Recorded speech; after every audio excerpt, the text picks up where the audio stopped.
Stephen Hawking, मतलब ये नाम सुनते ही ब्रह्मांड के रहस्य याद आते हैं, है ना? हाँ बिल्कुल, एक बहुत बड़ा नाम। आज हम उन्हीं के कुछ विचारों को जरा खंगालेंगे। खास तौर पर उनकी एक किताब है, ईश्वर और ब्रह्मांड का वैज्ञानिक सत्य। जी।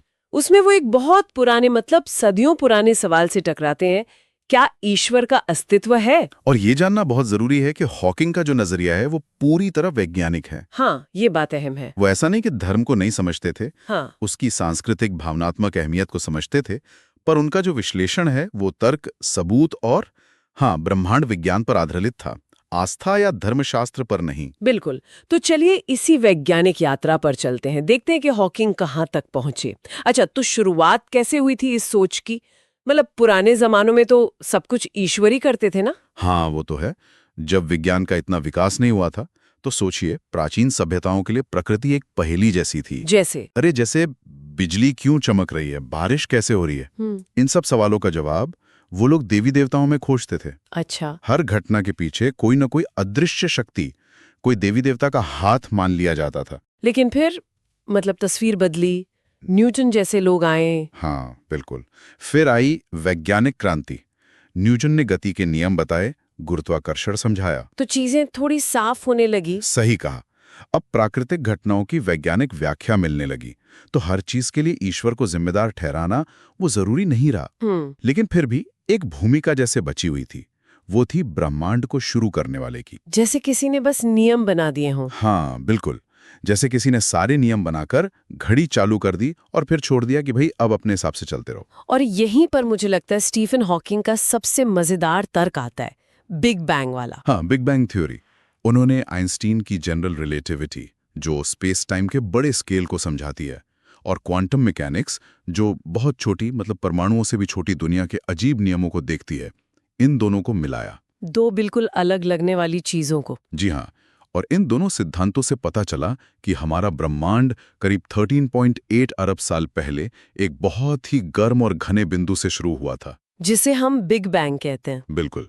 और हॉकिंग ने ये दिखाया कि बिग बैंग से ही स्पेस और टाइम दोनों की शुरुआत हुई। अच्छा, स्पेस और टाइम दोनों की? हाँ, तो अगर टाइम ही बिग बैंग से शुरू हुआ तो उससे पहले क्या था? ये सवाल ही मतलब बेमानी हो जाता है। तो अगर शुरुआत से पहले कुछ था ही नहीं, तो फिर शुरू करने वाले की, मतलब निर्माता की जरूरत कहाँ रह गई? बिल्कुल, यही बात आती है।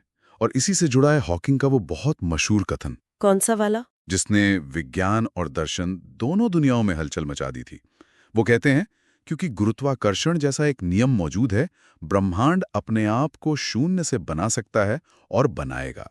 ये तो सुनने में ही बड़ा वो है, क्रांतिकारी। बिल्कुल क्रांतिकारी विचार है। इसका मतलब क्या हुआ? आसान शब्दों में समझाएंगे। इसका मतलब सीधा है कि ब्रह्मांड को बनने के लिए, अस्तित्व में आने के लिए किसी बाहरी शक्ति या ईश्वर या निर्माता की जरूरत ही नहीं है। सच में? हाँ, भौतिकी के जो नियम है जैसे गुरुत्वाकर्षण, वो खुद ही काफी हैं ये समझाने के लिए कि कैसे कुछ नहीं से, मतलब शून्य से, ये पूरा ब्रह्मांड बन गया। ये नियम खुद ही सृजन का काम कर सकते हैं। लेकिन फिर हॉकिंग ने अपनी बातों में ईश्वर शब्द का इस्तेमाल क्यों किया है? क्या वो पूरी तरह नास्तिक नहीं थे? नहीं, देखिए, ये समझना जरूरी है कि वो ईश्वर शब्द का इस्तेमाल कैसे करते थे। वो आइंस्टाइन की तरह थे इस मामले में, एक अवैयक्तिक ईश्वर की बात करते थे। अवैयक्तिक मतलब ईश्वर कोई व्यक्ति नहीं जो हमारी सुने, हमारी प्रार्थनाओं का जवाब दे या दुनिया के कामों में दखल दे। नहीं, उनके लिए ईश्वर प्रकृति के नियमों जैसा था, बस नियम।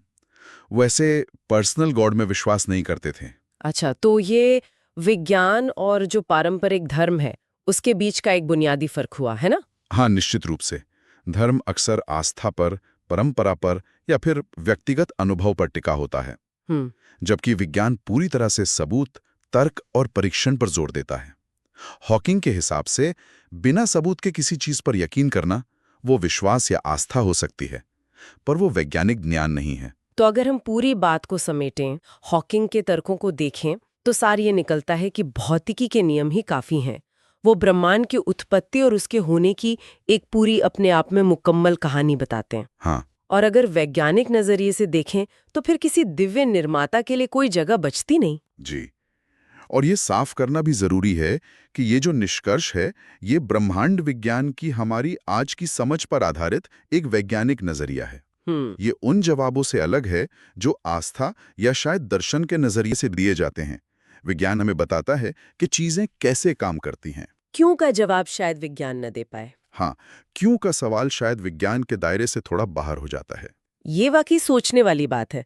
हॉकिंग हमें मजबूर करते हैं कि हम ब्रह्मांड को एक बिल्कुल अलग वैज्ञानिक नजरिए से देखें। जी और जाते जाते श्रोताओं के लिए भी एक सवाल छोड़ा जा सकता है ना। बिल्कुल। अगर ब्रह्मांड भौतिक नियमों के हिसाब से खुद को बना सकता है, तो फिर ये सवाल भी तो उठता है कि ये नियम कहाँ से आए। हाँ, ये बहुत गहरा सवाल है। इन नियमों की अपनी प्रकृति क्या है? क्या ये नियम ही अंतिम सत्य हैं, या इनके पीछे भी कुछ और गहरा, कुछ और बड़ा रहस्य छिपा हुआ है? सोचने वाली बात है।